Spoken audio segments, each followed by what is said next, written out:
After a long period of fighting with the enemies, the Lord has given Joshua and his people peace. Now they are living in the promised country. Most of the tribes live between the sea and the Jordan, but also some tribes live on the other side of the Jordan. Together it's the promised country. Now the people are living in cities they didn't build. They eat from trees they didn't plant. It all happened according to the Lord's plan. Now Joshua is an old man.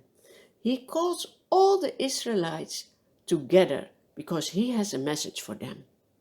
He says, on the other side of the big river, our father Abraham has lived.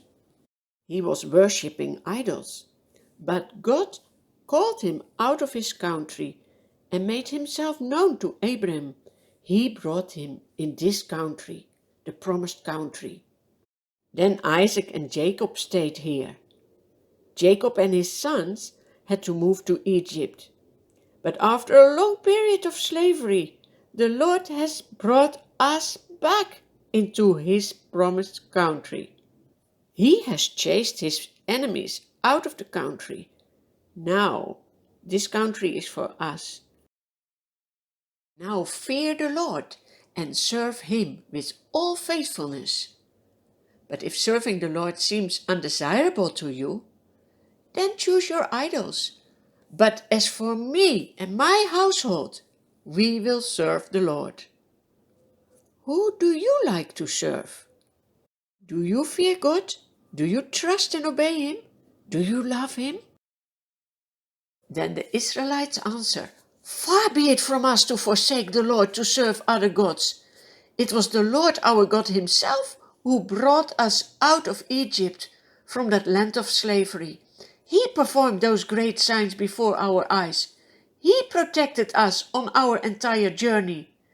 And he drove out before us all the nations who lived in this land. We too will serve the Lord because he is our God. Joshua warns the people and says, when you don't obey the Lord, then he will throw you out of this country as well. The people say again, no, we will serve the Lord our God and obey him. Joshua writes everything down in the book of the law of God. Then he takes a large stone and set it up. See, he says, this stone will help us to remember what has happened here, so that we will not sin against our God. Then Joshua dismisses the people.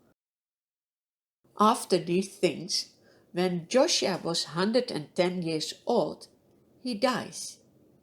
The Bible calls him a servant of the Lord. It makes us sad when someone dies. But when you are a servant of the Lord, you will be with the Lord from that moment on. What a joy will that be! The Israelites buried Joshua in the land of his inheritance. Throughout the lifetime of Joshua, the Israelites have served the Lord. Also afterwards, when there were still people who had experienced everything the Lord had done for them. But will they continue to serve the Lord?